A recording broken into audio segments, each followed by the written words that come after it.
Hello everyone, welcome to ಧ್ವನಿ home. ನಾನು ಧ್ವನಿ. ಎಲ್ಲರೂ ಹೇಗಿದ್ದೀರಾ? ಎಲ್ಲರೂ ಚೆನ್ನಾಗಿದ್ದೀರಾ ಅಂತ ಅಂದ್ಕೊಳ್ತೀನಿ. ನಾನು ಅಷ್ಟೇ ಚೆನ್ನಾಗಿದ್ದೀನಿ. ಊರಿಗೆ ಹೋಗ್ತಿದ್ದೀನಿ. ಸಡನ್ ಪ್ಲ್ಯಾನ್ ಆಯಿತು, ಊರಿಗೆ ಹೋಗಿದ್ದು ಬರೋಣ, ಅಪ್ಪ ಅಮ್ಮನ್ನ ಹಾಗೆ ತಾತನ ಎಲ್ಲ ನೋಡ್ಕೊಂಡು ಬರೋಣ ಅಂತ ಅಂದ್ಕೊಂಡು. ನಮ್ಮ ಸಿಸ್ಟರ್ ಒಬ್ಬರಿಗೆ ಡೆಲಿವರಿ ಟೈಮು ಕೂಡ ಹತ್ರ ಬಂದಿದೆ, ಅದಕ್ಕೆ ಅವ್ರನ್ನೂ ಮಾತಾಡ್ಸ್ಕೊಂಡು ಬರೋಣ ಅಂದ್ಬಿಟ್ಟು ಹೊರಟೆ. ನಿನ್ನೆ ಬರ್ತಡೇ ಆಗಿದಲ್ವ ಪಾಪುದು, ನಿನ್ನೆ ಹೋಗೋಕ್ಕಾಗಿಲ್ಲ, ಇವತ್ತು ಹೋಗಿ ಬರಬೇಕು ಅಂತ ಅನ್ನಿಸ್ತು, ಅದಕ್ಕೆ ಊರಿಗೆ ಹೋಗ್ಬಿಟ್ಟು ಬರೋಣ ಅಂತ ಹೊರಟಿದ್ದೀನಿ. ಪಾಪು ಇವಾಗ ಮಲ್ಕೊಂಡಿದ್ದಾರೆ, ನೋಡೋಣ ಹೇಗೋಗುತ್ತೆ ಅಂತ ಅಂದ್ಬಿಟ್ಟು. ಒಂದು ಏನೂ ಸ್ಪೆಷಲಾಗಿ ಮಾಡ್ಕೊಂಡು ಹೋಗ್ತಾಯಿಲ್ಲ ಈ ಸಲ ನಮ್ಮ ತಾತನಿಗೆ ಅಂತ ಅಂದ್ಬಿಟ್ಟು. ಗೊತ್ತಿಲ್ಲ ಅವರು ತಿಂತಾರೋ ತಿನ್ನಲ್ವೋ ಅಂತ ಅಂದ್ಬಿಟ್ಟು. ಅಂದರೆ ನಮ್ಮ ಮನೇಲಿ ಇನ್ನೂ ಸೂತ್ಕ ಅಂತ ಹೇಳ್ತಿದ್ರು, ಅದಕ್ಕೆ ಕೇಕು ಈ ಥರ ತೊಗೊಂಡು ಹೋಗ್ತಾಯಿದ್ದೀನಿ. ಆ್ಯಂಡ್ ನಾನು ಯಾವಾಗಲೇ ಊರಿಗೆ ಹೋದ್ರೂ ಒಂಥರ ಸಡನ್ ಹೋಗೋ ಥರನೇ ಆಗಿಬಿಡುತ್ತೆ. ನಾನು ಫಸ್ಟೇ ಪ್ಲ್ಯಾನ್ ಮಾಡ್ಕೊಂಡಿರಲ್ಲ, ಸಡನ್ನಾಗಿ ಹೋಗಬೇಕು ಅಂತ ಅನ್ನಿಸ್ದಾಗ ಹೋಗಿ ಬರೋಣ ಅಂತ ಹೊರಟ್ಬಿಟ್ಟಿರ್ತೀನಿ. ಅದಕ್ಕೆ ಆ್ಯಂಡ್ ಮನೇಲಿ ಕೆಳಗಡೆನೂ ಕೂಡ ಹಸ್ಬೆಂಡ್ ವೆಯ್ಟ್ ಮಾಡ್ತಾಯಿದ್ರು, ಅದಕ್ಕೆ ಬೇಗ ಗಡಿಬಿಡಿಯಲ್ಲಿ ಹೊರಟಿದ್ದೀನಲ್ವ, ಸ್ವಲ್ಪ ವಯಸ್ಸು ಆ ಥರ ಅನ್ನಿಸ್ತಿದೆ ಅಷ್ಟೇ. ಆ್ಯಂಡ್ ಪಾಪುನೂ ಕೂಡ ಮಲ್ಕೊಂಡ್ಬಿಟ್ಟಿದ್ರು, ಅವ್ರನ್ನೂ ಎತ್ಕೊಂಡು ಕಾರ್ ಕುತ್ಕೊಂಡೆ ಅಷ್ಟರಲ್ಲಿ ಎದ್ಬಿಟ್ರು ಅವರು. ಒಂದು ಚೂರು ಡಿಸ್ಟರ್ಬ್ ಆಗಬಾರ್ದು ಅವ್ರಿಗೆ ಮಲ್ಕೊಂಡಿದ್ದಾಗ, ಮಲ್ಕೊಳ್ಳಲ್ಲ ಡಿಸ್ಟರ್ಬ್ ಏನಾರ ಸ್ವಲ್ಪ ಆದ್ರೂ. ಆ್ಯಂಡ್ ಈ ಸಲ ಅಂತ ಸ್ಪೆಷಲ್ಲಾಗಿ ನಾನು ಏನೂ ಮಾಡ್ಕೊಂಡು ಹೋಗ್ತಾಯಿಲ್ಲ. ಎವ್ರಿ ಟೈಮ್ ಹೋದಾಗೆಲ್ಲ ಏನಾದರೂ ಮಾಡ್ಕೊಂಡು ತೊಗೊಂಡೋಗ್ತಿದ್ದೆ ನಮ್ಮ ತಾತನಿಗೆ, ಅಂದರೆ ನಮ್ಮ ಸುಬ್ಬಪ್ಪನಿಗೆ ತಿನ್ನಿಸ್ಬೇಕು ಅಂತ ಅಂದ್ಬಿಟ್ಟು. ಈ ಸಲ ಏನೂ ಮಾಡ್ಕೊಂಡು ಹೋಗಿರಲಿಲ್ಲ. ನಮ್ಮ ಮನೇಲಿ ನಮ್ಮ ಮಾವನವ್ರಿಗೆ ಅಂತ ಅಂದ್ಬಿಟ್ಟು 5 ತಿಂಗಳು ಗೂಡು ಹಾಕಿದ್ದೀವಿ ನಾವು. ಅವರು ತೀರೋಗಿ 5 ತಿಂಗಳು ಗೂಡು ಹಾಕಿರಬೇಕು ಅಂತ ಹೇಳಿದ್ರಲ್ವ ಅಂತ ಅಂದ್ಬಿಟ್ಟು. ಅದಕ್ಕೆ ಇನ್ನು ಅಲ್ಲಿ ಮಾಡ್ಕೊಂಡು ನಾನು ಏನಾದ್ರು ತೊಗೊಂಡೋದ್ರೆ ಅವರು ತಿಂತಾರೋ ತಿನ್ನಲ್ವೋ ಅಂತ ಏನೂ ತೊಗೊಂಡೋಗಿಲ್ಲ. ಹೇಳಬೇಕು ಅಂತಂದರೆ ನಾವು ಯಾವುದೋ ದೇವಸ್ಥಾನಕ್ಕೂ ಕೂಡ ಹೋಗಬಾರ್ದು, ಅಂಡ್ ಮನೇಲೂ ಅಷ್ಟೇ ಬೇರೆ ಥರ ಪೂಜೆಗಳು ವ್ರತ ಆ ಥರ ಎಲ್ಲ ಏನೂ ಮಾಡೋ ಹಾಗೆ ಇಲ್ಲ. ಅದಕ್ಕೆ ನಾನು ಏನೂ ಮಾಡ್ಕೊಂಡು ಹೋಗಿಲ್ಲ. ಸುಮ್ಮನೆ ಕೇಕು, ನಮ್ಮ ತಾತನಿಗೆ ಏನೇನು ಇಷ್ಟ, ಅವ್ರಿಗೆ ಕಡಲೆಪುರಿ ಅಂದರೆ ತುಂಬಾ ಇಷ್ಟ, ಅದಕ್ಕೆ ಕಡಲೆಪುರಿ ಹಾಗೆ ಮಿಕ್ಸ್ಚರು ಆ್ಯಂಡ್ ಸ್ವಲ್ಪ ಬಿಸ್ಕೆಟು ಈ ಥರ ತೊಗೊಂಡು ಹೋಗಿದ್ದೆ. ಆ್ಯಂಡ್ ಕೇಕ್ ಮತ್ತು ಚಿಪ್ಸು ಎಲ್ಲ ತೊಗೊಂಡು ಹೋಗಿದ್ದೆ. ಕೊಟ್ಬಿಟ್ಟು ಮಾತಾಡಿಸ್ಕೊಂಡು ಸ್ವಲ್ಪ ತಿದ್ದು ಬರೋಣ ಅಂತ ಅಂದ್ಕೊಂಡು. ಸಡನ್ ಪ್ಲ್ಯಾನ್ ಆಗಿತ್ತಲ್ವ ಅದಕ್ಕೆ. ಆ್ಯಂಡ್ ಇಲ್ಲಿ ಏನು ಗೊತ್ತಾ, ಹೋಗಿ ಒಂದು ಸ್ವಲ್ಪ ಹೊತ್ತೆಲ್ಲ ಆದಮೇಲೆ ಮಧ್ಯಾಹ್ನ ಹಂಗೆ ಇವರು ಬೋಟಿ ಮಾರೋರಂತೆ. ಅದು 2 ವೀಲರ್, ಅದು ಬೈಕು. ಬಟ್ ಆ ಬೈಕಲ್ಲೇನೇ ಅವ್ರು ಈ ಥರ ಸೆಟಪ್ನ ಮಾಡಿಕೊಂಡು ತುಂಬಾ ತಿಂಡಿಗಳನ್ನೆಲ್ಲ ಇಟ್ಕೊಂಡು ಸೇಲ್ ಮಾಡ್ಕೊಂಡು ಬಂದಿದ್ರು. ಈ ಥರ ಈ ಬೋಟಿ ಇದೆಯಲ್ವ, ಇದನ್ನು ಗೋಟಿ ಅಂತ ಕರಿತಿದ್ವಿ ನಾವು ಚಿಕ್ಕವರಿದ್ದಾಗ. ಎಲ್ಲ ಫಿಂಗರ್ಸ್ಗೂ ಒಂದೊಂದನ್ನು ಹಾಕ್ಕೊಂಡು ತಿಂತಾಯಿದ್ದು.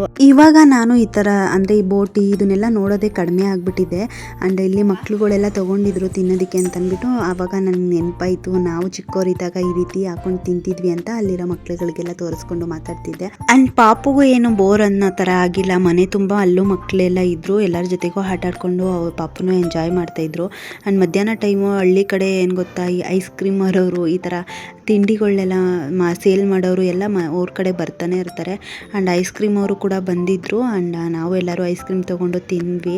ಚೆನ್ನಾಗಿತ್ತು ಡೇ, ಒಂಥರ ನನಗಂತೂ ಸಖತ್ತು ಖುಷಿ ಅಂತ ಅನ್ನಿಸ್ತಾ ಇತ್ತು. ಆ್ಯಂಡ್ ಪಾಪುನ ನಿದ್ದೆ ಹಾಗೇ ಇಲ್ಲ ಅವ್ರಿಗೆ. ಅಲ್ಲಿ ಹೋಗ್ಬೇಕಾದ್ರೂ ಮಲ್ಕೊಂಡಿಲ್ಲ, ಕಾರಲ್ಲೂ ಹೋದ್ಮೇಲೂ ಕೂಡ ಮಲ್ಕೊಂಡಿಲ್ಲ ಅವರು. 2 ಅವರ್ಸ್ ಆದರೂ ನಿದ್ದೆ ಮಾಡ್ತಿದ್ದವರು, ಮಲ್ಕೊಂಡೇ ಇಲ್ಲ. ಆಮೇಲೆ ಒಂದು 4 o'clock ಮೇಲೆ ಅವ್ರು ಮಲ್ಕೊಂಡಿದ್ದು. ಅಲ್ಲಿವರೆಗೂ ಚೆನ್ನಾಗಿ ಎಲ್ಲರ ಜೊತೆಗೂ ಆಟ ಆಡಿಕೊಂಡು ಮಾತಾಡಿಕೊಂಡೇ ಇತ್ತು. ಆ್ಯಂಡ್ ಈ ಟೈಗರ್ ಏನು ನೋಡ್ತಿದ್ದೀರಾ, ಇದು ನಾವು ಚಿಕ್ಕವರಾಗಿದ್ದಾಗ ತೊಗೊಂಡಿದ್ದು, ಒಂದು 15 years ಬ್ಯಾಕ್ ಅಂತಲೇ ಅನ್ಕೊತೀನಿ. ಇದು ಅಷ್ಟು ವರ್ಷದಿಂದನೂ ನಮ್ಮ ಮನೇಲಿದೆ.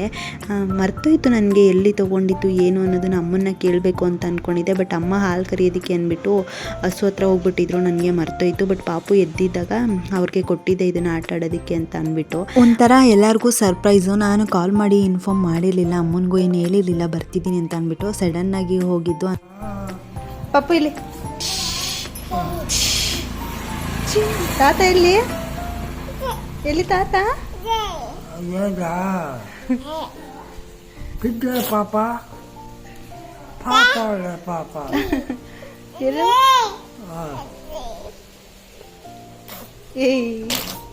ಎಲ್ಲಿ ತಾತ?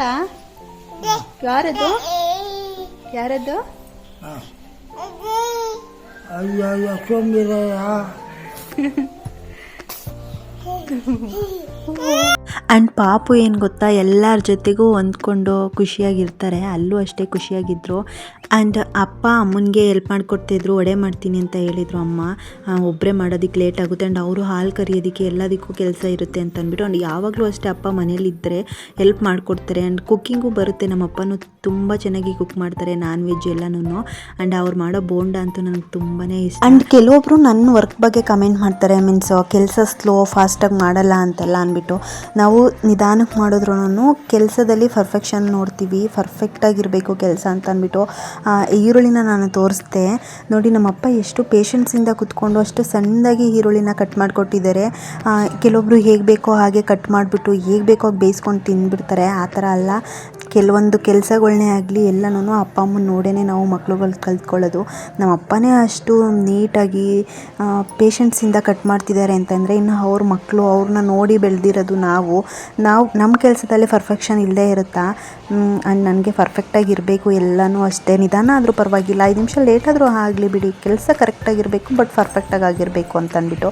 ಆ್ಯಂಡ್ ಇದಂತೂ ಬ್ಯೂಟಿಫುಲ್ ಡೇ, ನನಗೆ ಮರೆಯೋದಕ್ಕೆ ಆಗದೇ ಇರೋ ದಿನ ಇದು.